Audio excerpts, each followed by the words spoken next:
Hello, my dear students. Welcome to another session of your subject Financial Accounting 1 with respect to the topic Accounting Principles, Concepts and Conventions. In a previous session of our class, we have discussed about how generally accepted accounting principles are important and how they are developed and what is the objective of that generally accepted accounting principles. ಅಂದರೆ ಸಾಮಾನ್ಯವಾಗಿ ಎಲ್ಲರೂ ಕೂಡ ಒಪ್ಪಿಕೊಂಡಿರ್ತಕ್ಕಂತಹ ಲೆಕ್ಕಶಾಸ್ತ್ರದ ಒಂದಷ್ಟು ಆಚರಣೆಗಳು ಅಥವಾ ನಿಯಮಗಳು ಏನು ಅಂತಕ್ಕಂಥದ್ದನ್ನು ನಾವು ಹಿಂದಿನ ತರಗತಿಯಲ್ಲಿ ನೋಡ್ತಾ ಬಂದಿದ್ವಿ. ಸೊ ನಾನು ಇವತ್ತಿನ ತರಗತಿಯಲ್ಲಿ ನಿಮಗೆ in the accounting principles there are two categories. One is concepts and another one is conventions. So from this session of class we shall start the first aspect, that is accounting concepts. So before going to the actual concepts of accounting, first we need to understand what is concept. So ನಾವು ಅಕೌಂಟಿಂಗಲ್ಲಿ ಯಾವ್ಯಾವ ರೀತಿಯ ಕಾನ್ಸೆಪ್ಟ್ಸ್ಗಳಿದೆ ಅನ್ನೋದನ್ನು ತಿಳ್ಕೊಳ್ಳೋದಕ್ಕೂ ಮೊದಲೇ concept ಅಂದರೆ ಏನು ಅಂತಕ್ಕಂಥದ್ದನ್ನು ನಾವು ನೋಡ್ತಾ ಬರಬೇಕು. ಸೊ ಕಾನ್ಸೆಪ್ಟ್ ಅಂತಂದರೆ ಈಗ ನಾವು ಡೇ ಟು ಡೇ ಲೈಫಲ್ಲಿ ಈ ಒಂದು ಪದವನ್ನು ಬಳಸ್ತಾ ಇರ್ತೀವಿ. ನೋಡಪ್ಪ, ಅದು ನನ್ನ ಕಾನ್ಸೆಪ್ಟ್ ಅಲ್ಲ, ಈ ರೀತಿ ಇರೋದು ನನ್ನ ಕಾನ್ಸೆಪ್ಟ್ ಅಲ್ಲ, ಈ ಥರ ಯಾವುದಾದ್ರೂ ಒಂದು ವಿಷಯದಲ್ಲಿ ನೀವು ಅದನ್ನು ಬಳಸ್ತಾ ಇರ್ತೀರಿ. ಸೊ ಕಾನ್ಸೆಪ್ಟ್ ಅಂತಂದರೆ these are the assumptions on the basis of which financial statements are prepared. ಅಂದರೆ ಯಾವುದೋ ಒಂದಷ್ಟು ನಂಬಿಕೆಗಳ ಆಧಾರದ ಮೇಲೆ ಅಥವಾ ಒಂದಷ್ಟು ನಿಮ್ಮ ಒಂದು ತತ್ವಗಳ ಆಧಾರದ ಮೇಲೆ ನೀವು ಅದರ ಮೇಲೆ ಒಂದು ನಂಬಿಕೆಯನ್ನು ಇಟ್ಕೊಂಡಿರ್ತೀರಿ. ಅದನ್ನು ನಾವೇನಂತ ಕರಿತೀವಿ? ಕಾನ್ಸೆಪ್ಟ್ ಅಂತ ಕರಿತೀವಿ. In accounting also there are some assumptions on basis which the financial statements ಅಂತಂದರೆ ದ ಸ್ಟೇಟ್ಮೆಂಟ್ಸ್ ಆಫ್ ಅಕೌಂಟ್ಸ್. ಲೆಕ್ಕವನ್ನು ಬರೀತಕ್ಕಂಥ ಆ ಸ್ಟೇಟ್ಮೆಂಟ್ಸ್ಗಳು ಹೇಗೆ ಪ್ರಿಪೇರ್ ಮಾಡ್ತೀವಿ ಅಂತಂದರೆ ಬೇಸ್ಡ್ ಆನ್ ಸಮ್ ಅಸಂಪ್ಷನ್ಸ್, ನಮ್ಮದೇ ಆದಂಥ ಒಂದಷ್ಟು ನಂಬಿಕೆಗಳ ಆಧಾರದ ಮೇಲೆ, ನಮ್ಮದೇ ಆದಂಥ ಒಂದು ಊಹೆಗಳ ಆಧಾರದ ಮೇಲೆ ನಾವು ಅದನ್ನು ಪ್ರಿಪೇರ್ ಮಾಡ್ತೀವಿ. These are some ideas.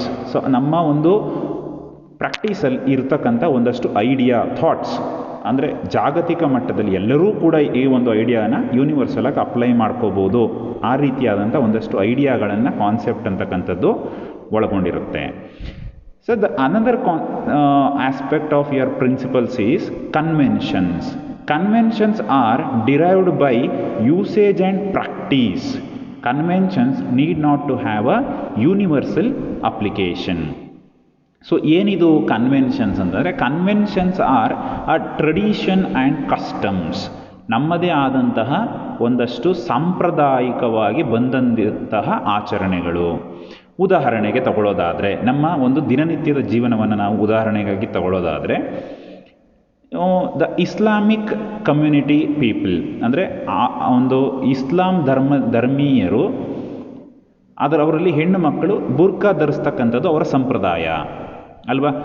ಆಗಿದ್ದರೆ ಬುರ್ಕಾ ಧರಿಸೋದು ಇಡೀ ಜಗತ್ತಿನಲ್ಲಿ ಎಲ್ಲರಿಗೂ ಕೂಡ ಅನ್ವಯ ಆಗುತ್ತಾ? ಇಲ್ಲ. That is their conventional practice, ಅವರ ಒಂದು ಸಂಪ್ರದಾಯದಲ್ಲಿ ಇರ್ತಕ್ಕಂಥ ಆಚರಣೆ. ಅದೇ ರೀತಿ ಹಿಂದೂ ಆಗಿರ್ಬೋದು, ಕ್ರಿಶ್ಚಿಯನ್ ಆಗಿರ್ಬೋದು. If you take any community for that matter, if you take any family for that matter, they will be having some customs and their traditions with respect to their practices of their culture.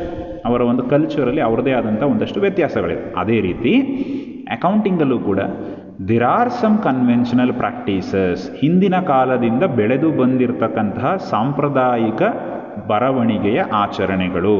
ಅಂದರೆ ಲೆಕ್ಕಗಳನ್ನು ಬರೆಯೋದರಲ್ಲಿ ಅವರಿಗೆ ಇರ್ತಕ್ಕಂತಹ ಒಂದಷ್ಟು ಆಚರಣಾ ವಿಧಾನಗಳನ್ನು ನಾವೇನಂತ ಕರಿತೀವಿ? Conventions ಅಂತ ಕರಿತೀವಿ. ಇದು ಎಲ್ಲರಿಗೂ ಕೂಡ ಅಪ್ಲೈ ಆಗೋಲ್ಲ.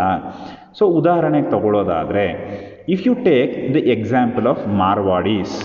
ಒಂದು ಚಿನ್ನದ ಅಂಗಡಿಗಳನ್ನು ಇರ್ತಕ್ಕಂಥ ಸೇಟುಗಳು ಅಥವಾ ಮಾರ್ವಾಡಿಗಳು, ಅವರ ತಂದೆ ಅದನ್ನೊಂದು ಬಿಸ್ನೆಸ್ಸನ್ನು ನಡೆಸ್ತಿರ್ತಾನೆ, ನೆಕ್ಸ್ಟು ಮಗ ಕ್ಯಾರಿ ಮಾಡ್ತಾನೆ.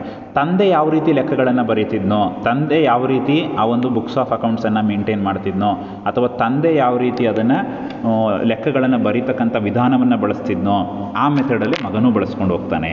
Need not to be practised by some other people. ಇದನ್ನೇ ಎಲ್ಲರೂ ಬಳಸಬೇಕು ಅನ್ನೋದಿಲ್ಲ. This is a practice practised by that family, ಆ ಒಂದು ಕುಟುಂಬದಲ್ಲಿ ಬಂದಿರತಕ್ಕಂತಹ ಆಚರಣೆ ಆಗಿರುತ್ತೆ. ಅದನ್ನು ನಾವೇನಂತ ಕರಿತೀವಿ? ಕನ್ವೆನ್ಷನ್ಸ್ ಅಂತ ಕರಿತೀವಿ. ನಾವು let us go to the another thing, that is the term concept is used to connote accounting postulates ಅಂತಂದರೆ ಅದೇ assumptions, that is necessary assumptions and conditions upon which accounting is based. ಅಂದರೆ ಲೆಕ್ಕಗಳನ್ನು ಬರೀಬೇಕಾದ್ರೆ when you are entering something in the books of accounts, ಅಂದರೆ ನಿಮ್ಮ ಲೆಕ್ಕಪತ್ರಗಳಲ್ಲಿ ಏನು ನೀವು PUC ಇಂದ ಬರಿತಾ ಬಂದಿದ್ದೀರಿ. ಫಾರ್ ಎಕ್ಸಾಂಪಲ್, ಲೆಕ್ಕಗಳನ್ನು ಬರೆಯುವಾಗ ಮೊದಲನೇ ಒಂದು ಫಂಕ್ಷನ್ ಯಾವುದು ಅಂತಂದರೆ identifying the business transaction and entering in the journal book ಅಲ್ವಾ. ಸೊ ನಾವು ಫಸ್ಟ್ ಎಂಟ್ರಿ ಬರೆಯೋದೇ ಜರ್ನಲ್ ಎಂಟ್ರಿಯಿಂದ ಸ್ಟಾರ್ಟ್ ಆಗುತ್ತೆ. The accounting cycle start with the journal entry. Rose ಪುಸ್ತಕದಲ್ಲಿ ಜರ್ನಲ್ ಎಂಟ್ರಿಗಳನ್ನು ಪಾಸ್ ಮಾಡೋದ್ರ ಮೂಲಕ ನಿಮ್ಮ ಅಕೌಂಟಿಂಗ್ ಸ್ಟಾರ್ಟ್ ಆಗುತ್ತೆ. ಸೊ ಅದನ್ನು ಬರೀಬೇಕಾದ್ರೆ ವೆನ್ ಯು ಆರ್ ರೈಟಿಂಗ್ ಆ one account as a debit and one account as a credit, ಯಾವುದೋ ಒಂದು ಅಕೌಂಟಿಗೆ ಅಥವಾ ಒಂದು ಖಾತೆಗೆ ನೀವು ಡೆಬಿಟ್ ಅಂತ ಬರೆದು ಇನ್ನೊಂದು ಖಾತೆಗೆ ಕ್ರೆಡಿಟ್ ಅಂತ ಬರೀಬೇಕಾದ್ರೆ ಫಸ್ಟು ಡೆಬಿಟ್ ಬರೀತೀರಾ, ಆಮೇಲೆ ಕ್ರೆಡಿಟ್ ಬರೀತೀರಾ. These are the practice which you are maintaining. ಎಲ್ಲದಕ್ಕೂ ಕೂಡ there are some theoretical base, conceptual framework for that. ಅಂದರೆ ಅದರ ಹಿಂದೆ ಅದನ್ನು ಅಲ್ಲಿ ಬರಿಬೇಕಾದ್ರೆ ಅದಕ್ಕೆ ತನ್ನದೇ ಆದಂಥ ಒಂದು ಬೇಸ್ ಇದೆ. ಏನಕ್ಕೆ ನಾನು ಅದನ್ನು ಅಲ್ಲಿ ಬರಿತಾ ಇದ್ದೀನಿ ಅನ್ನೋದಕ್ಕೆ ಕಾರಣಗಳಿದೆ. So from the starting of journal ಎಂಟ್ರಿಯಿಂದ ಶುರು ಮಾಡಿ ಲೆಡ್ಜರ್ಸ್ಗೆ ಬರೆಯೋದ್ರಿಂದ ಶುರು ಮಾಡಿ you have to prepare the trial balance ಆದಮೇಲೆ ಅಂತಿಮ ಲೆಕ್ಕಪತ್ರಗಳು, the final accounts, that is profit and loss account and the balance sheet. ಲಾಭ ಅಥವಾ ನಷ್ಟವನ್ನು ಲೆಕ್ಕ ಹಾಕಲಿಕ್ಕೆ ಲಾಭ ನಷ್ಟ ಖಾತೆ, ಅದೇ ರೀತಿ ನನ್ನ ಹಣಕಾಸಿನ ಸ್ಥಿತಿಯನ್ನು ಲೆಕ್ಕ ಹಾಕಲಿಕ್ಕೆ ಬ್ಯಾಲೆನ್ಸ್ ಶೀಟನ್ನು ಪ್ರಿಪೇರ್ ಮಾಡ್ತೀರಿ. ಅದರಲ್ಲಿ ಬರೀತಕ್ಕಂಥ ಪ್ರತಿಯೊಂದು ಐಟಮ್ಗೂ ಕೂಡ ಯಾಕಲ್ಲಿ ಬರಿತಾ ಇದ್ದೀನಿ, ಎಷ್ಟು ಅಮೌಂಟನ್ನು ಬರೀಬೇಕು, ಇದೆಲ್ಲದಕ್ಕೂ ಕೂಡ there are some theoretical bases. ಅದರ ಹಿಂದೆ ಒಂದಷ್ಟು ಥಿಯರಿ ಇದೆ, ಅದರ ಹಿಂದೆ ಒಂದಷ್ಟು ಕಾನ್ಸೆಪ್ಚುವಲ್ ಫ್ರೇಮ್ವರ್ಕ್ ಇದೆ, ಅದಕ್ಕೆ ರೀಸನ್ಸ್ ಇದೆ. ಅದನ್ನೇ ನಾವೇನಂತ ಕರಿತೀವಿ? ಕಾನ್ಸೆಪ್ಟ್ಸ್. ಆ ಕಾನ್ಸೆಪ್ಟಲ್ಲಿ ಅದನ್ನು ಹೇಳಿರ್ತಾರೆ, ಯಾಕೆ ಬರೀಬೇಕು, ಯಾವಾಗ ಬರೀಬೇಕು ಅಂತಕ್ಕಂಥದ್ದು. ಅರ್ಥ ಆಗ್ತಿದೆ ಅಲ್ವಾ? These are the theories on how and why certain categories of transactions should be treated in a particular manner. ಅದನ್ನು ಹಾಗೇ ಟ್ರೀಟ್ ಮಾಡಬೇಕು. ಫಾರ್ ಎಕ್ಸಾಂಪಲ್, ನೀವು ಒಂದು ಬಿಲ್ಡಿಂಗನ್ನು ಪರ್ಚೇಸ್ ಮಾಡಿದ್ರೆ ಅದನ್ನು ಆಸ್ತಿ ಅಂತಲೇ ಟ್ರೀಟ್ ಮಾಡಬೇಕು. ಅದೇ ರೀತಿ ನೀವು ಒಂದು ಸ್ಟೇಪ್ಲರನ್ನು ತೊಗೊಂಡ್ರೆ ಅದನ್ನು ಎಕ್ಸ್ಪೆನ್ಸ್ ಅಂತಲೇ ಟ್ರೀಟ್ ಮಾಡಬೇಕು. ಎರಡೂ ವಸ್ತುನೇ, ಬಿಲ್ಡಿಂಗು ಕೂಡ ವಸ್ತುನೇ, ಸ್ಟೇಪ್ಲರು ಕೂಡ ಒಂದು ವಸ್ತುನೇ. ಆದರೆ ಸ್ಟೇಪ್ಲರನ್ನು ನಾನು ಆಸ್ತಿ ಅಂತ ಕರೆಯಲ್ಲ ಅಲ್ವಾ. ಬಿಲ್ಡಿಂಗನ್ನು ಏನಂತ ಕರಿತೀವಿ? ಆಸ್ತಿ ಅಂತ ಕರಿತೀವಿ. ಸ್ಟೇಪ್ಲರ್ಗೂ ಒಂದು ವರ್ಷಕ್ಕೆ ಅದರ ಬೆನಿಫಿಟ್ ಮುಗಿದೋಗಲ್ಲ, 100 ವರ್ಷಗಳ ಕಾಲ ಬೇಕಾದ್ರೆ ನೀವು ಅದನ್ನು ಇಟ್ಟಿರ್ಬೋದು, ಏನೂ ಆಗಲ್ಲ. ಬಿಲ್ಡಿಂಗು ಅಷ್ಟೇ, ಏನೂ ಆಗಲ್ಲ, ತುಂಬ ವರ್ಷಗಳ ಕಾಲ ಬಾಳಿಕೆ ಬರುತ್ತೆ. ಬಟ್ ಎರಡನ್ನೂ ಒಂದೇ ರೀತಿ ಟ್ರೀಟ್ ಮಾಡೋಂಗಿಲ್ಲ. ಸೊ ಈ ರೀತಿ ಎಲ್ಲ ಒಂದು ವಸ್ತುಗಳಲ್ಲೂ, ಎಲ್ಲ ಒಂದು ವಿಷಯಗಳಲ್ಲೂ ಅದರದೇ ಆದಂಥ ಒಂದಷ್ಟು ಬೇಸಸನ್ನು ಕೊಟ್ಟಿದ್ದಾರೆ. ಯಾಕೆ ಬರೀತಾ ಇದ್ದೀವಿ, ಏನಕ್ಕೆ ಬರೀಬೇಕು ಅಂತಕ್ಕಂತಹ ಒಂದಷ್ಟು ರೀಸನ್ಸ್ ಇದೆ. ಸೊ ನಾವು ಈಗ let's go on to the list of the concepts. ಅಂದರೆ ನಮ್ಮ ಒಂದು ಅಕೌಂಟಿಂಗಲ್ಲಿ ನಾವು ಹೇಳಿದ ರೀತಿ in principles you have 2 things. One is concepts, another one is conventions ಅಲ್ವಾ. So there are some list of concepts and there are some list of conventions. ಒಂದಷ್ಟು ಕಾನ್ಸೆಪ್ಟ್ಸ್ಗಳಿದ್ದಾವೆ, ಅದೇ ರೀತಿ ಒಂದಷ್ಟು ಕನ್ವೆನ್ಷನಲ್ ಪ್ರಾಕ್ಟೀಸಸ್ ಇದೆ. ಸೊ ನಾವೀಗ ಒಂದೊಂದಾಗಿ ಕಾನ್ಸೆಪ್ಟ್ಸ್ ಮತ್ತು ಕನ್ವೆನ್ಷನ್ಸನ್ನು ನೋಡ್ತಾ ಬರೋಣ. ಅದರಲ್ಲಿ ದ ಫಸ್ಟ್ ಒನ್ ಯಾವುದು ಅಂತಂದರೆ business entity concept. Business entity, so ನಿಮಗೆ ಗೊತ್ತಾಗ್ತಿದೆ ಎಂಟಿಟಿ ಅಂದ ತಕ್ಷಣ ಏನದು? ಅದು ಒಂದು ವಿಶೇಷವಾದಂತಹ ಸಪರೇಟ್ ಯೂನಿಟ್. ಅರ್ಥ ಆಗ್ತಿದೆ ಅಲ್ವಾ? ಅಂದರೆ ಅದನ್ನು ಒಂದು ವಿಷಯವಾಗಿ ನೀವು ಅದನ್ನು ಸಪ್ರೇಟಾಗಿ ನೋಡ್ತೀವಿ. ಏನು ಹೇಳುತ್ತೆ ಬಿಸ್ನೆಸ್ ಎಂಟಿಟಿ ಕಾನ್ಸೆಪ್ಟ್ ಅನ್ನೋದನ್ನು ನೋಡೋದಾದರೆ, the primary basic of the business entity concept is the business and owners are 2 separate entities.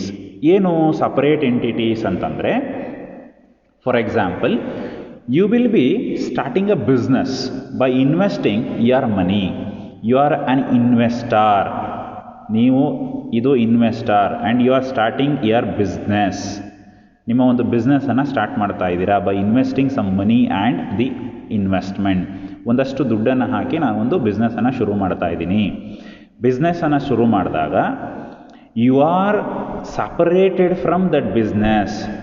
ನೀವು ಅಂತಂದರೆ ಬಿಸ್ನೆಸ್ ಅಲ್ಲ, ಅಥವಾ ಬಿಸ್ನೆಸ್ ಅಂದರೆ ನೀವಲ್ಲ. ಬಿಸ್ನೆಸ್ಸೇ ಬೇರೆ, ಓನರೇ ಬೇರೆ. Owner also treated as a external member, ಅಂದರೆ ಹೊರ ವ್ಯಕ್ತಿಯಾಗಿಯೇ ನೋಡ್ತಾ ಬರ್ತೀರಿ. ಹೇಗೆ, ಯಾಕೆ ಅದನ್ನು ನೋಡ್ತೀವಿ ಅಂತಂದರೆ, ನೀವು ಈಗ ದುಡ್ಡನ್ನು ಬಿಸ್ನೆಸ್ಸಲ್ಲಿ ಇನ್ವೆಸ್ಟ್ ಮಾಡ್ತೀರಾ. ಇನ್ವೆಸ್ಟ್ ಮಾಡಿದ್ಮೇಲೆ ನೀವು ನನ್ನದೇ ಬಿಸ್ನೆಸ್ಸು ಅಲ್ವಾ ಅನ್ನೋ ಕಾರಣಕ್ಕೆ ಏನು ಮಾಡ್ತೀರಿ, ಈ ಬಿಸ್ನೆಸ್ಸಲ್ಲಿ ಇರ್ತಕ್ಕಂಥ ವಸ್ತುಗಳನ್ನು ನೀವು ನಿಮ್ಮ ಸ್ವಂತಕ್ಕೆ ಬಳಸ್ಕೋತೀರಿ. ಅದನ್ನು ನಾವೇನಂತ ಕರಿತೀವಿ, ಡ್ರಾಯಿಂಗ್ಸ್ ಅಂತ ಕರಿತೀವಿ. ನನ್ನ ಸ್ವಂತಕ್ಕೆ ನಾನು ಬಳಸ್ಕೊಳ್ಳೋದನ್ನು ಇಲ್ಲಿ ಡ್ರಾಯಿಂಗ್ಸ್ ಅಂತ ಕರಿತೀರ ಅಲ್ವಾ. ಸೊ ನೀವು ಇನ್ವೆಸ್ಟ್ ಮಾಡ್ತೀರಿ, ನೀವೇ ಬಳಸ್ಕೊಳ್ಳೋದಾದರೆ ಬಿಸ್ನೆಸ್ ಲಾಭ ಎಲ್ಲಿ ಮಾಡುತ್ತೆ? ಕೊನೆಯಲ್ಲಿ ನೀವು ಬಿಸ್ನೆಸ್ಸಲ್ಲಿ ಲಾಭನೇ ಆಗಲಿಲ್ಲ, ನಷ್ಟ ಆಯಿತು ಅಂತ ಹೇಳ್ತೀರಿ. ಸೊ ಹಾಗಾಗಿ ನಮ್ಮ ಒಂದು ಅಕೌಂಟಿಂಗ್ ಟರ್ಮಲ್ಲಿ ಏನಂತಂದರೆ, when you are preparing the books of accounts you need to consider business and owners are two separate people. ನೀವೇ ಬೇರೆ, ಬಿಸ್ನೆಸ್ಸೇ ಬೇರೆ. ಅದಕ್ಕೆ ನಾವು ಬಿಸ್ನೆಸ್ ಅಂತಂದರೆ ಒಂದು ವ್ಯವಹಾರದ ಲಕ್ಷಣಗಳನ್ನು ನೋಡಬೇಕಾದ್ರೆ ಅದರಲ್ಲಿ ಅತ್ಯಂತ ಮುಖ್ಯವಾದ ಒಂದು ಫೀಚರನ್ನು ನೋಡ್ತೀವಿ, ಲಕ್ಷಣವನ್ನು ನೋಡ್ತೀವಿ. ಏನು ಅಂತಂದರೆ, ಬಿಸ್ನೆಸ್ ಅಂತಕ್ಕಂಥದ್ದು ಒಂದು ಆರ್ಟಿಫಿಷಿಯಲ್ ಪರ್ಸನ್. ಏನು ಆರ್ಟಿಫಿಷಿಯಲ್ ಪರ್ಸನ್ ಅಂತಂದರೆ, ಕೃತಕ ವ್ಯಕ್ತಿ ಅನ್ನೋದನ್ನು ಓದಿದ್ದೀರ, ಕರೆಕ್ಟಾ? ಕೃತಕ ವ್ಯಕ್ತಿ ಅಂತಂದ್ರೆ ಏನು? ಕೃತಕ ವ್ಯಕ್ತಿ ಅಂತಂದರೆ ಕಾನೂನಿನ ಪ್ರಕಾರ ಅದಕ್ಕೆ ವ್ಯಕ್ತಿತ್ವವನ್ನು ಕೊಟ್ಟಿದ್ದರೆ ಅದನ್ನು ನಾವೇನಂತ ಕರಿತೀವಿ, ಕೃತಕ ವ್ಯಕ್ತಿ ಅಂತ ಕರಿತೀವಿ. ಕಾನೂನಿನ ಪ್ರಕಾರ ಬಿಸ್ನೆಸ್ಗೆ ಕೃತಕ ವ್ಯಕ್ತಿ ಸ್ಥಾನ ಕೊಟ್ಟಿದ್ದಾರಾ? ಎಸ್, ಕೊಟ್ಟಿದ್ದಾರೆ. ಯಾಕೆ ಕೊಟ್ಟಿರ್ತಾರೆ ಅಂತಂದರೆ, ಹೇಗೆ ಕೊಟ್ಟಿದ್ದಾರೆ ಅನ್ನೋದನ್ನು ನಾವು ಅರ್ಥ ಮಾಡ್ಕೋಬೋದು. ಅಂದರೆ ಈಗ ನೀವು ಯಾರ ಹತ್ರನೂ ಸಾಲ ತೊಗೊಂಡಿರ್ತೀರಿ, ನೀವು ಸಾಲ ವಾಪಸ್ ಕಟ್ಟಲಿಲ್ಲ ಅಂದರೆ ಏನು ಮಾಡ್ತಾನೆ ಅವನು? ಎಸ್, ಅವನು ನಿಮ್ಮ ಮೇಲೆ ಕೇಸ್ ಹಾಕ್ತಾನೆ, ಕರೆಕ್ಟಾ? ಸೊ ಇನ್ ಕೇಸ್ ನೀವು ಯಾರ ಹತ್ರನಾದರೂ ಸಾಲ ತೊಗೊಂಡಿದ್ರೆ ಅವ್ನು ನಿಮಗೆ ಲೀಗಲ್ಲಾಗಿ ಕೋರ್ಟಲ್ಲಿ ಕೇಸ್ ಹಾಕ್ಬೋದು, ಇನ್ ಕೇಸ್ ನೀವು ದುಡ್ಡು ಕೊಟ್ಟಿಲ್ಲ ಅಂತಂದರೆ. ಅದೇ ಒಂದು ಬಿಸ್ನೆಸ್, ನೀವು ಎಸ್ಟಾಬ್ಲಿಷ್ ಮಾಡಿರುವಂಥ ಬಿಸ್ನೆಸ್ಗೂ ಕೂಡ ನೀವೇನು ಮಾಡ್ತೀರ, ಹೊರಗಡೆಯಿಂದ ಲೋನನ್ನು ತೊಗೊಬರ್ತೀರಿ. ಆ ಲೋನನ್ನು ತೊಗೊಬಂದಾಗ ಇನ್ ಕೇಸ್ ಬಿಸ್ನೆಸ್ಸಲ್ಲಿ ಲಾಸ್ ಆಗಿ ಬಿಸ್ನೆಸ್ಸು ಲೋನನ್ನು ಕಟ್ಟೋಕ್ಕಾಗಲಿಲ್ಲ ಅಂತಂದರೆ ಕೇಸನ್ನು ಯಾರ ಮೇಲೆ ಹಾಕ್ತಾರೆ? ನಿಮ್ಮ ಮೇಲೆ ಹಾಕ್ತಾರ. ಫಾರ್ ಎಕ್ಸಾಂಪಲ್, ನೀವು ನಿಮ್ಮ ಹೆಸರು ಎಕ್ಸ್ ಅಂತ ಅಂದ್ಕೊಳ್ಳೋದಾದರೆ, ಬಿಸ್ನೆಸ್ ಹೆಸರು ABC ಕಂಪನಿ ಅಂತ ತಗೊಳ್ಳೋದಾದರೆ, ನೀವು ದುಡ್ಡು ಹಾಕಿ ಬಿಸ್ನೆಸ್ ಸ್ಟಾರ್ಟ್ ಮಾಡಿದ್ದೀರಾ. ಬಿಸ್ನೆಸ್ ಹೆಸರೇನು? ABC company. ಬಿಸ್ನೆಸ್ ಮಾಡಲಿಕ್ಕೆ ಏನು ಮಾಡಿದ್ದೀರಿ? ಬ್ಯಾಂಕಿಂದ ಲೋನ್ ತೊಗೊಂಡಿದ್ದೀರಾ, ಕರೆಕ್ಟಾ? ಈ ಲೋನನ್ನು ತೊಗೊಂಡಿದ್ದೀರಿ, ಲೋನನ್ನು ನೀವೇನು ಲಾಸ್ ಆಗಿ ಕಟ್ಟೋಕ್ಕಾಗಿಲ್ಲ. ಯಾವಾಗ ನಿಮಗೆ ಲಾಸ್ ಆಗಿ ಲೋನನ್ನು ಕಟ್ಟೋಕ್ಕಾಗಿಲ್ಲ, ಈಗ ಬ್ಯಾಂಕ್ನವನು ಕೇಸ್ ಹಾಕ್ತಾನೆ.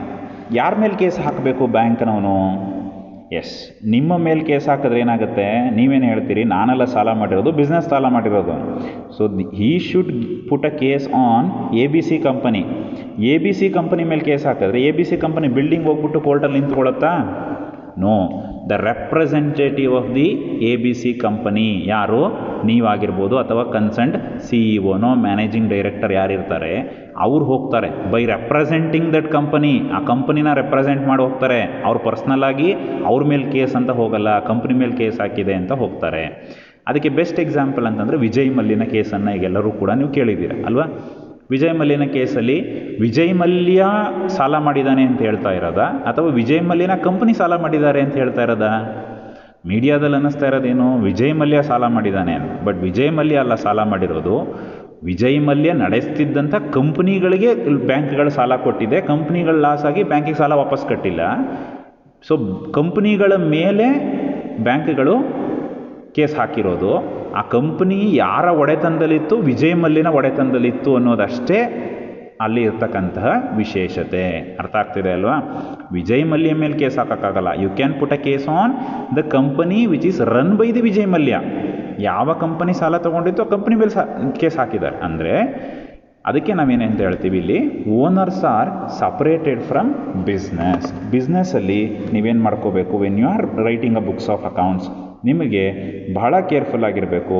ಓನರ್ಸೇ ಬೇರೆ, ಬಿಸ್ನೆಸ್ಸೇ ಬೇರೆ. ಅದನ್ನು ಎಲ್ಲಿ ನಾವು ತೋರಿಸ್ತೀವಿ ಓನರ್ಸ್ ಬೇರೆ ಬಿಸ್ನೆಸ್ ಬೇರೆ ಅಂತಂದರೆ, when you are writing the balance sheet of a company, ಅಥವಾ ಯಾವುದಾದ್ರೂ ಒಂದು ಬ್ಯಾಲೆನ್ಸ್ ಶೀಟನ್ನು ಬರೀಬೇಕಾದ್ರೆ ಇನ್ನು ಲೆಫ್ಟ್ ಸೈಡಲ್ಲಿ ನೀವು ಲಯಬಿಲಿಟೀಸನ್ನು ಬರಿತೀರಾ, ರೈಟ್ ಸೈಡಲ್ಲಿ ಅಸೆಟ್ಸನ್ನು ಬರಿತೀರಿ. ಲಯಬಿಲಿಟಿ ಸೈಡಲ್ಲಿ ಒಂದು ಕಾನ್ಸೆಪ್ಟನ್ನು ಬರಿತೀರಿ, that is known as capital. Capital ಅನ್ನೋ ಐಟಮನ್ನು ಯಾವ ಅಂಡರಲ್ಲಿ ಬರಿತೀರಾ?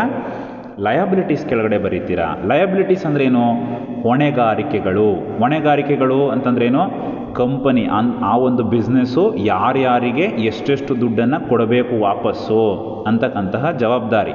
ಅಸೆಟ್ ಅಂದ್ರೇನು, ನನ್ನ ಹತ್ರ ಯಾವ ಯಾವ ಆಸ್ತಿಗಳಿದೆ ಮತ್ತು ನನಗೆ ಬರಬೇಕಾಗಿರುವಂಥ ದುಡ್ಡು ಯಾವುದು. ಲಯಾಬಿಲಿಟೀಸ್ ಅಂತಂದರೆ ನಾನು ಯಾರ್ಯಾರ ಹತ್ರ ಸಾಲ ತೊಗೊಂಡಿದ್ದೀನಿ ಅವ್ರವ್ರಿಗೆಲ್ಲ ಎಷ್ಟು ದುಡ್ಡು ಕೊಡಬೇಕು ವಾಪಸ್ಸು ಅಂತಕ್ಕಂಥದ್ದು ಇದು. ಆ ಲಯಾಬಿಲಿಟಿ ಕೆಳಗಡೆ ಬಂಡವಾಳನ ಬರ್ಕೋತಾರೆ. That is the concept of business entity. Business ಎಂಟಿಟಿಯ ಕಾನ್ಸೆಪ್ಟ್ ಏನಂತಂದರೆ ಕ್ಯಾಪಿಟಲನ್ನು ಕೂಡ ಹೊರಗಿಂದು ಅಂತ ತಿಳ್ಕೋಬೇಕು. ಬಂಡವಾಳ ಅಂದ ತಕ್ಷಣ ಬಂಡವಾಳನ ಇಷ್ಟ ಬಂದಂಗೆ ಬಳಸ್ಕೊಳ್ಳೋದು ಅಂತಲ್ಲ, ಬಂಡವಾಳವನ್ನು ಕೂಡ ನೀವು ಒಂದು ಬಿಸ್ನೆಸ್ಸನ್ನು ಕ್ಲೋಸ್ ಮಾಡುವಾಗ ವಾಪಸ್ ಕೊಡಬೇಕಾಗತ್ತೆ.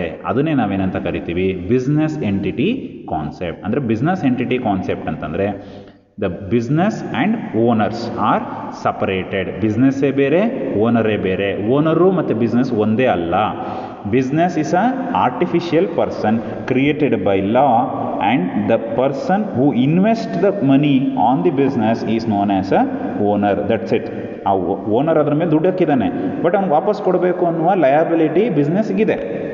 ಅರ್ಥ ಆಗ್ತಿದೆಯಾ? ಬೇರೆ ಅವ್ರ ಹತ್ರ ಲೋನ್ ತೊಗೊಬಂದ್ರೆ ಹೆಂಗೆ ವಾಪಸ್ ಕೊಡಬೇಕು, ಅದೇ ರೀತಿ ಓನರು ದುಡ್ಡು ಹಾಕಿರೋದನ್ನು at the end of the business term they have to give back. ಸರಿನಾ? So the books of accounts are prepared from the point of view of the business. Hence the capital, liability, drawings is an asset. ಅಂದರೆ ನೀವು ಲೆಕ್ಕಗಳನ್ನು ಬರೀಬೇಕಾದ್ರೆ it is prepared in the point of view of the business, not in the point of view of owner. ಅದು ಓನರ್ನ point of view ಅಂತ ಬರೆಯಲ್ಲ, ನಾವು ಬಿಸ್ನೆಸ್ನ point of view ಇಂದ ಬರಿತೀವಿ. ಹೇಗೆ ಅಂತಂದರೆ, ನೀವು ಒಂದು ಬಿಸ್ನೆಸ್ಸನ್ನು ಲಾಭ ಆಗಿದೆಯಾ ಅಥವಾ ನಷ್ಟ ಆಗಿದೆಯಾ ಅಂತ ಲೆಕ್ಕ ಹಾಕಬೇಕಾದ್ರೆ ಏನಂತ ಹೇಳ್ತೀರಾ? ಫಾರ್ ಎಕ್ಸಾಂಪಲ್, ನೀವು ಯಾವುದೋ ಒಂದು ಸುಕುಮಾರ್ ಪ್ರಾವಿಷನ್ ಸ್ಟೋರ್ ಅಂತ ಇದೆ ಅನ್ನೋದಾದರೆ, ಸುಕುಮಾರ್ ಪ್ರಾವಿಷನ್ ಸ್ಟೋರ್ದು ಲಾಭ ಆಗಿದೆಯಾ ನಷ್ಟ ಆಗಿದೆಯಾ ಅಂತ ಲೆಕ್ಕ ಹಾಕಬೇಕು ಹೊರತು ಅದರ ಓನರ್ ಯಾರೋ ಸುಕುಮಾರ್ ಅಂತ ಇದ್ದರೆ ಅವನದೆಲ್ಲ ಲೆಕ್ಕ ಹಾಕೋದು. ನಾವು ಪ್ರಾವಿಷನ್ ಸ್ಟೋರ್ದು ಲೆಕ್ಕ ಹಾಕ್ತಾ ಇದ್ದೀವಿ. ಅಂದರೆ ನಾವು ನೋಡುವ ದೃಷ್ಟಿ ಯಾವ ದೃಷ್ಟಿಯಲ್ಲಿ ನೋಡ್ತಾ ಇದ್ದೀವಿ? ನಾವು ಬಿಸ್ನೆಸ್ ದೃಷ್ಟಿಯಿಂದ ನೋಡ್ತಾ ಇದ್ದೀವಿ, ಲಾಭ ಆಗಿದೆಯಾ ನಷ್ಟ ಆಗಿದೆಯಾ ಅಂತ ಹೊರತು ಓನರ್ ದೃಷ್ಟಿಯಿಂದ ನೋಡ್ತಾ ಇಲ್ಲ. ಅರ್ಥ ಆಗ್ತಿದೆಯಾ? ಓನರ್ ದೃಷ್ಟಿಯಿಂದ ನೋಡೋದನ್ನು ಯಾವ ಒಂದು ಇದರಲ್ಲಿ ಕರೀತೀರಾ ನೀವು? ಸಿಂಗಲ್ ಎಂಟ್ರಿ ಸಿಸ್ಟಮಲ್ಲಿ ಬರೀತೀರಿ ಓನರ್ ದೃಷ್ಟಿಯಲ್ಲಿ. ಬಟ್ ನಿಮ್ಮ ಡಬಲ್ ಎಂಟ್ರಿ ಸಿಸ್ಟಮ್ ಆಫ್ ಅಂದರೆ ಸಿಸ್ಟಮ್ಯಾಟಿಕ್ ಅಕೌಂಟಿಂಗಲ್ಲಿ ನಿಮಗೆ ಅದು ಬರೋದಿಲ್ಲ. ಸೊ ಅದಕ್ಕೆ ನಾವು ಬರಿಬೇಕಾದ್ರೆ, ನಾನು ಆಲ್ರೆಡಿ ನಿಮಗೆ ಹೇಳಿದೆ, ಬ್ಯಾಲೆನ್ಸ್ ಶೀಟನ್ನು ಬರಿಬೇಕಾದ್ರೆ ನಾವು ಲಯಾಬಿಲಿಟಿ ಸೈಡ್ಲಿ ಕ್ಯಾಪಿಟಲನ್ನು ಬರಿತೀವಿ ಅಂತ. ಇದೇ ಇಲ್ಲಿ ಉದಾಹರಣೆ. ಬಿಸ್ನೆಸ್ಗೆ ಓನರು ಏನನ್ನು ಇನ್ವೆಸ್ಟ್ ಮಾಡ್ತಾನೋ, ದುಡ್ಡನ್ನು ಇನ್ವೆಸ್ಟ್ ಮಾಡಿದ್ರೆ ಅದನ್ನೇನಂತ ಕರಿತೀವಿ ನಾವು?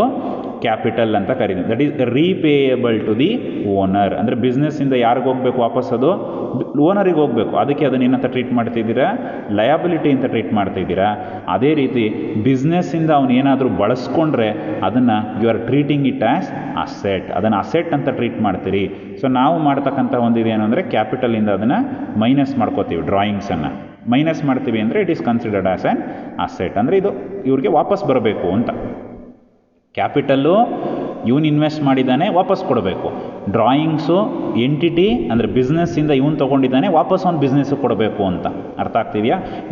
ಅವನ ಬಿಸ್ನೆಸ್ಸಿಗೆ ಕೊಡಲ್ಲ ಅಂತಂದರೆ ಅವನ ಕ್ಯಾಪಿಟಲಲ್ಲಿ ಅದನ್ನು ಮೈನಸ್ ಮಾಡ್ಕೋಬೇಕು. ಸರಿನಾ? This is the principle of your business entity concept. The personal transactions of the owner are not recorded in the business as per the business entity concept. Because we are writing, ನಾವು ಯಾವ ಒಂದು ಟ್ರಾನ್ಸಾಕ್ಷನ್ಸ್ಗಳನ್ನು ಬರಿತಾ ಇದ್ದೀವಿ ಅಂತಂದರೆ only in the point of view of the business. ಒಂದು ವ್ಯವಹಾರದ ದೃಷ್ಟಿಯಿಂದ ಮಾತ್ರ ಬರಿತಾ ಇದ್ದೀವೋ ಹೊರತು ಯಾವುದೇ ಓನರ್ನ ವೈಯಕ್ತಿಕ ಲೆಕ್ಕಗಳನ್ನು ನಾವು ಬರಿತಾ ಇಲ್ಲ. ಸರಿನಾ? ಬಿಸ್ನೆಸ್ ಮಾತ್ರ ಬರಿತೀವಿ. ಸೊ ನಾನು ನಿಮ್ಗಾಗಲೇ ಹೇಳಿದೆ, so if we started A B C company ಅಂತಂದರೆ only the transactions related to A B C company are recorded in the books of accounts of the A B C company. ಗೊತ್ತಾಗ್ತಿದೆ ಅಲ್ವಾ? ಕಂಪನಿಯ ಅಂದರೆ ಆ ಒಂದು ವ್ಯವಹಾರಕ್ಕೆ ಸಂಬಂಧಪಟ್ಟಂತಹ ವ್ಯವಹಾರಗಳನ್ನು ಮಾತ್ರ ನಾವು ಬರಿಬೇಕು, ಬೇರೆ ವ್ಯವಹಾರಗಳನ್ನು ಅಲ್ಲಿ ಬರಿಬಾರ್ದು. For example, a car purchased by the owner for personal use is not recorded in the books of accounts of the business. ಅವನು ಒಂದು ಬಿಸ್ನೆಸ್ಸನ್ನು ಮಾಡ್ತಿದ್ದಾನೆ ನಿಜ, ಅವನ ದುಡ್ಡಲ್ಲಿ ಅವನ ಸ್ವಂತ ಯೂಸಿಗೆ ಅಂತೇಳಿ ಒಂದು ಕಾರನ್ನ ಪರ್ಚೇಸ್ ಮಾಡಿದ್ರೆ ಅದನ್ನು ನಾವಿಲ್ಲಿ ಎಂಟ್ರಿ ಮಾಡಬಾರ್ದು. ಎಲ್ಲಿ ಬರಿಬಾರ್ದು? ಅವನ ಬಿಸ್ನೆಸ್ ಟ್ರಾನ್ಸಾಕ್ಷನ್ಸಲ್ಲಿ ಬರಿಬಾರ್ದು. ಯಾವಾಗ ಬರಿಬೋದು? In case A car purchased by the owner for office use for business purpose, ಈ ಬಿಸ್ನೆಸ್ಗೋಸ್ಕರ ತಗೊಬರೋದಾದರೆ ಅದನ್ನು ಇನ್ವೆಸ್ಟ್ಮೆಂಟ್ ಅಥವಾ ಕ್ಯಾಪಿಟಲ್ ಆಗಿ ನೀವು ಅದನ್ನು ಬರೀಬಹುದು. ಅರ್ಥ ಆಗ್ತಿದೆ ಅಲ್ವಾ? ಅದು ಬಿಸ್ನೆಸ್ ನಡುವೆ ನಡೆದಂಥ ವ್ಯವಹಾರಗಳನ್ನು ಮಾತ್ರ ಬರೀಬೇಕು, ಅದರ್ ದ್ಯಾನ್ ಬಿಸ್ನೆಸ್ ವ್ಯವಹಾರಗಳನ್ನು ಇಲ್ಲೆಲ್ಲೂ ಕೂಡ ಬರೀಬಾರ್ದು. That is another principle of your business entity concept. So if you just look on to the another concept, that is going concern concept. ಇನ್ನೊಂದು ರೀತಿಯಾದಂಥ ಒಂದು ಕಾನ್ಸೆಪ್ಟ್ ಇದೆ, ಅದನ್ನೇನಂತ ಕರಿತೀವಿ going concern concept. So going concern ಹೆಸರು ಹೇಳ್ತಾ ಇದೆ, going. Going ಅಂದ್ರೇನು? ಹೋಗುತ್ತಿರುವುದು. ಯಾವುದು ಹೋಗ್ತಾ ಇದೆ? ಕನ್ಸರ್ನ್. ಕನ್ಸರ್ನ್ ಅಂತಂದ್ರೆ ಏನು ಅಂತಂದರೆ ಬಿಸ್ನೆಸ್. ಕನ್ಸರ್ನ್ ಅಂದರೆ ಬಿಸ್ನೆಸ್ ಎಂಟಿಟಿ. ಸೊ ನೋಡ್ಕೊಳ್ಳಿ, going concern, going business entity ಅಂದರೆ ಒಂದು ಬಿಸ್ನೆಸ್ಸು ಹೋಗ್ತಾ ಇದೆ. ಎಲ್ಲಿಗೆ ಹೋಗ್ತಾ ಇದೆ? ಎಲ್ಲಿಗೆ ಹೋಗ್ತಿದೆ? ನೀವು ತಲಕಾಡಲ್ಲಿ ಬಿಸ್ನೆಸ್ಸನ್ನು ಎಸ್ಟಾಬ್ಲಿಷ್ ಮಾಡಿದ್ರೆ ಇಲ್ಲಿಂದ ಮುಡುಕ್ತೊರೆಗೆ ಹೋಗ್ತಿದೆ, ಇಲ್ಲಿಂದ ಸರಗೂರಿಗೆ ಹೋಗ್ತಿದೆ ಅಂತ ಹೇಳೋದಾ? ನೋ. ಗೋಯಿಂಗ್ ಕನ್ಸರ್ನ್ ಅಂತಂದರೆ it is in the perspective of time. ಸಮಯದ ಒಂದು ದೃಷ್ಟಿಯಲ್ಲಿ ನೋಡಬೇಕು. ಸಮಯದ ದೃಷ್ಟಿಯಲ್ಲಿ ನೋಡೋದಾದರೆ it is assumed that the entity is a going concern, that is, it will continue to operate for an indefinitely long period in future, and transactions are recorded from this point of view. ಏನಿದು ಅಂತಂದರೆ it will continue to operate for an indefinitely long period. ಏನಪ್ಪ ಹಂಗಂದ್ರೆ going concern ಅಂತಂದರೆ business ತನ್ನ ಒಂದು ವ್ಯವಹಾರಗಳನ್ನು ನಡೆಸುತ್ತೆ ಎಲ್ಲಿವರೆಗೂ ಅಂತಂದರೆ ಅನಿರ್ದಿಷ್ಟಾವಧಿಯವರೆಗೆ. ಆ ಒಂದು ಟೈಮ್ ಸ್ಟಿಪ್ಯುಲೇಟ್ ಆಗಿ ಇಷ್ಟೇ ಅಂತ ಇಲ್ಲ.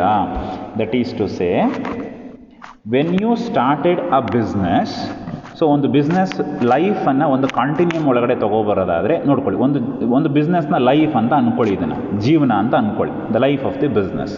ನೀವು ಬಿಸ್ನೆಸ್ಸನ್ನು ಶುರು ಮಾಡಿ, ಇದನ್ನು ನಾವೇನಂತ ಕರಿತೀವಿ ಸ್ಟಾರ್ಟ್ ಡೇಟ್ ಅಂತ. Starting, this is end. ಒಂದು ಬಿಸ್ನೆಸ್ಸನ್ನು ಶುರು ಮಾಡ್ತೀರಿ, ಸ್ಟಾರ್ಟ್ ಮಾಡ್ತೀರಿ, ಅದೇ ರೀತಿ ಒಂದು ಬಿಸ್ನೆಸ್ ಯಾವಾಗಲೂ ಎಂಡ್ ಆಗುತ್ತೆ. Starting date, if you started a business a present day, ಇವತ್ತು ಡೇಟ್ ಎಷ್ಟಿದೆ? Now the date is 9/12/2020. 9/12/2020 ನೀವು ಒಂದು ಬಿಸ್ನೆಸ್ಸನ್ನು ಸ್ಟಾರ್ಟ್ ಮಾಡ್ತೀರಿ. ಬಿಸ್ನೆಸ್ ಹೆಸರೇನಿದೆ? ABC ಕಂಪನಿ ಅನ್ನೋ ಒಂದು ಬಿಸ್ನೆಸ್ಸನ್ನು ಶುರು ಮಾಡ್ತೀರಾ. ABC ಕಂಪನಿ ಅನ್ನೋ ಒಂದು ಬಿಸ್ನೆಸ್ಸನ್ನು ಶುರು ಮಾಡ್ತೀರಿ ಯಾವತ್ತು? 9/12/2020 ತನಕ. ಏನಕ್ಕೋಸ್ಕರ ಶುರು ಮಾಡ್ತಾ ಇದ್ದೀರಾ? Because to earn a profit. ಕರೆಕ್ಟಾ? ಬಿಸ್ನೆಸ್ಸನ್ನು ಮಾಡೋದ್ರ ಮೂಲಕ ನೀವೇನು ಮಾಡಬೇಕು? ಲಾಭವನ್ನು ಗಳಿಸಬೇಕು ಅನ್ನೋ ಉದ್ದೇಶದಿಂದ ಒಂದು ಬಿಸ್ನೆಸ್ಸನ್ನು ಸ್ಟಾರ್ಟ್ ಮಾಡಿದ್ದೀರಿ.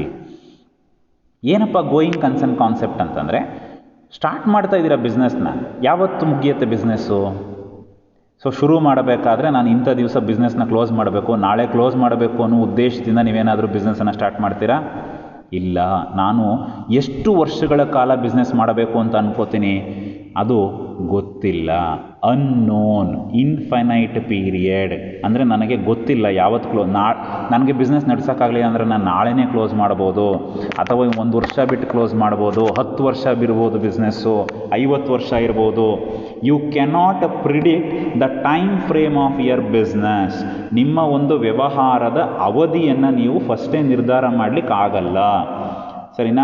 ಯಾಕೆ ನಿರ್ಧಾರ ಮಾಡಲಿಕ್ಕಾಗಲ್ಲ ಅಂತಂದರೆ, ನಿಮ್ಗೆ ಯಾವತ್ತೂ ಕೂಡ ಆ್ಯಸ್ ಅ ಬಿಸ್ನೆಸ್ ಮನ್ ಅವನಿಗೆ ಯಾವತ್ತೂ ಕೂಡ ಐಡಿಯಾ ಇರೋದಿಲ್ಲ, ನಾನು ಇವತ್ತು ಬಿಸ್ನೆಸ್ಸನ್ನು ಶುರು ಮಾಡ್ತಿದ್ದೀನಿ ಅಂದರೆ ಇಂಥ ದಿವಸ ನಾನು ಅದನ್ನು ಕ್ಲೋಸ್ ಮಾಡ್ತೀನಿ ಅನ್ನುವ ಯಾವುದೇ ಐಡಿಯಾ ಇರೋದಿಲ್ಲ.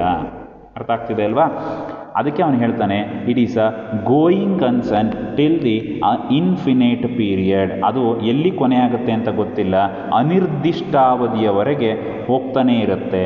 ಈ ಒಂದು ದೃಷ್ಟಿಯಿಂದ ನಾವು ಲೆಕ್ಕಗಳನ್ನು ಬರಿತಾ ಬರ್ತೀವಿ ಅನ್ನೋದನ್ನು ಹೇಳ್ತಾ ಬರ್ತಾನೆ. ಸರಿನಾ? ಹೇಗೆ ಅಂತಂದರೆ, ಈಗ ನಾವು ಸಂಪಾದನೆ ಮಾಡಿ ಯಾಕೆ ಉಳಿತಾಯ ಮಾಡ್ತಿದ್ದೀವಿ? Why we are earning and saving the money. ನಾಳೆ ನಮಗೆ ಬೇಕು ಅಂತಲ್ವಾ? ನಾಳೆ ಬೇಕು ಅಂತ ಯಾಕೆ ಅನಿಸುತ್ತೆ? ಬಿಕಾಸ್ ನಾಳೆ ಇರ್ತೀನಿ ಅನ್ನೋ ನಂಬಿಕೆ, ನಾಳೆ ಇರ್ತೀನಿ ಅನ್ನೋ ಗ್ಯಾರಂಟಿ ಇದೆ. ಯಾಕೆ ಸಾಯಂಕಾಲ ನಿಮ್ಗೆ ಇವತ್ತು ಸಾಯಂಕಾಲನೇ ಹಾರ್ಟ್ ಅಟ್ಯಾಕ್ ಬಂದು ಸತ್ತೋಗ್ಬಿಟ್ರೆ ಏನು ಮಾಡ್ತೀರಾ? ಆಕ್ಸಿಡೆಂಟ್ ಆಗಿ ಸತ್ತೋಗ್ಬಿಟ್ರೆ ಏನು ಮಾಡ್ತೀರಾ? ಆ ಎಕ್ಸ್ಪೆಕ್ಟೇಷನಲ್ಲಿ ಬದುಕೋಕ್ಕಾಗುತ್ತಾ ನೀವು? ಸೊ ಇನ್ ಕೇಸ್ ನೀವು ಸಂಪಾದನೆ ಮಾಡುತ್ತಿರುವಾಗ ಯಾರಾದರೂ ನಿಮಗೆ ಸಂಪಾದನೆ ಮಾಡೋದು ಯಾಕಪ್ಪ ಮಾಡ್ತೀಯಾ, ನೀನು ಇವತ್ತೇ ಸತ್ತೋಗ್ಬಿಟ್ರೆ ಅಂತಂದ್ರೆ ಏನಂತೀರಿ? ನಮಗೆ ಗೊತ್ತಿಲ್ಲ ಅಲ್ವಾ ಯಾವಾಗ ಸಾಯ್ತೀವಿ ಅಂತ ನಮಗೆ ಗೊತ್ತಿಲ್ಲ. It is unknown figure for us, ನಮಗೆ ಗೊತ್ತಿಲ್ಲದೆ ಇರತಕ್ಕಂಥ ಮಾಹಿತಿ. ಬಟ್ ನಾವು ನಾಳೆ ಇರ್ತೀವಿ ಅನ್ನೋ ನಂಬಿಕೆಯ ಮೇಲೆ ಇವತ್ತು ಸಂಪಾದನೆ ಮಾಡಿ ನಾನು ಉಳಿಸ್ಕೋತಾ ಇದ್ದೀನಿ. ಬಿಕಾಸ್ ಫಾರ್ ಫ್ಯೂಚರ್, ನಾಳಿನ ನನ್ನ ಭವಿಷ್ಯಕ್ಕಾಗಿ ನಾನು ಇವತ್ತು ಏನಾದರೂ ಸೇವ್ ಮಾಡ್ತೀನಿ. ಸೊ ನಮ್ಮ ಜೀವನದಲ್ಲಿ ನಾವು ಹೇಗೆ ನಾಳೆಗೆ ಅಂತ ಇಟ್ಕೋತೀವೋ, ಬಿಸ್ನೆಸ್ಸು ಅಷ್ಟೇ, ಅದು ಕೂಡ ನಾಳೆಗೆ ಅಂತ ಹೋಗ್ತಾ ಇರುತ್ತೆ. ಸೊ ಬಿಸ್ನೆಸ್ ಕಾಂಟಿನ್ಯೂಮನ್ನು ನಾವಿಲ್ಲಿ ನೋಡೋದಾದರೆ, ಸೊ ಇದನ್ನು ನಿಮ್ಗೆ ಅರ್ಥ ಆಯಿತು, ಸ್ಟಾರ್ಟಿಂಗ್ ಮತ್ತು ಎಂಡ್ ಅರ್ಥ ಆಯ್ತಲ್ವಾ?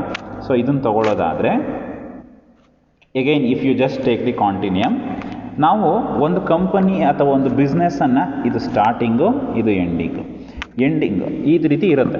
ಸೊ ನೀವು ಒಂದೊಂದು ಬಿಸ್ನೆಸ್ಸನ್ನು ನೋಡಬೇಕಾದ್ರೆ ನಾವೇನು ಮಾಡ್ತೀವಿ, ಬಿಸ್ನೆಸ್ಗೆ at the end of the year profit and loss account ಮತ್ತು ಬ್ಯಾಲೆನ್ಸ್ ಶೀಟನ್ನು ಬರೀತಾರೆ.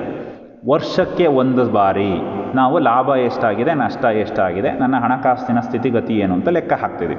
ಯಾಕೆ ವರ್ಷಕ್ಕೊಂದ್ಸತಿ ಲೆಕ್ಕ ಹಾಕ್ತಾ ಇದ್ದೀರಾ? Because January repeats again. ಜನವರಿಯಿಂದ ಡಿಸೆಂಬರ್ ಆದಮೇಲೆ ಮತ್ತೆ ಜನವರಿ ಬರುತ್ತೆ. ಅದಕ್ಕೆ ನಾವೇನು ಮಾಡ್ಕೊಂಡಿದ್ದೀವಿ, 12 ತಿಂಗಳು, ಏಪ್ರಿಲಿಂದ ಮಾರ್ಚ್ ಅಂತೇಳಿ ತೊಗೊಂಡಿದ್ದೀವಿ. In our country we uses 12 months as a accounting period. So ಈ ರೀತಿ ಒಂದೊಂದು ವರ್ಷ ಇರುತ್ತೆ. ಸೊ ನೋಡ್ಕೊಳ್ಳಿ, ಹೀಗೆ ಹೋಗ್ತಾ ಇರುತ್ತೆ. ಇದು 1 ವರ್ಷ, ಇದು 2nd year, 3rd year, 4th year, 5th year, 6th year, ಈ ಥರ ಹೋಗ್ತಾ ಇರುತ್ತೆ. ಎಲ್ಲಿ ತನಕ ಬಿಸ್ನೆಸ್ ಎಲ್ಲಿ ತನಕ ಇರುತ್ತೋ ಅಲ್ಲಿ, ಇಲ್ಲಿ ತನಕ ಗೋಯಿಂಗ್ ಕನ್ಸರ್ನ್. ಮೊದಲನೇ ವರ್ಷ ಬಿಸ್ನೆಸ್ ಮಾಡ್ತೀರಿ, ಬಿಸ್ನೆಸ್ ಮಾಡಿದ್ಮೇಲೆ ಏನು ಮಾಡ್ತೀರಾ, ಈ ವರ್ಷದ ಇರುತ್ತೆ, ನೆಕ್ಸ್ಟ್ ಇಯರೂ ಇರುತ್ತೆ, ಅದರ ನೆಕ್ಸ್ಟ್ ಇಯರ್ ಇರುತ್ತೆ, ಈ ರೀತಿ. ಇದು ನಂಬಿಕೆ, ಗೋಯಿಂಗ್ ಕನ್ಸರ್ನ್ ಕಾನ್ಸೆಪ್ಟ್. ಅದನ್ನು ಹೇಳಿದು, concepts are some postulates of assumptions. ಆ ಒಂದಷ್ಟು ನಂಬಿಕೆಗಳ ಆಧಾರದ ಮೇಲೆ ಇರತಕ್ಕಂತಹ ಥಿಯರಿ, ಸರಿನಾ?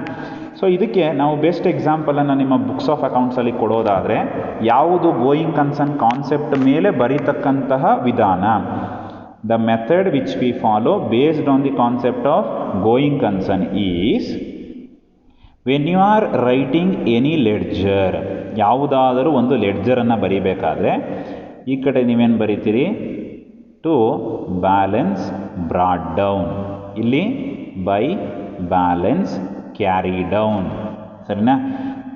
ಬ್ರಾಡ್ ಡೌನ್ ಅಂದರೆ ಹಿಂದಿನ ವರ್ಷದಿಂದ, ಫಾರ್ ಎಕ್ಸಾಂಪಲ್ 2019ರಿಂದ 2020ಕ್ಕೆ ತಗೊಂಡಿರೋದು, ಬ್ರಾಡ್ ಡೌನ್ ಮಾಡಿರೋದು, 2020ರಿಂದ 2021ಕ್ಕೆ ಕ್ಯಾರಿ ಡೌನ್ ಮಾಡಿರೋದು.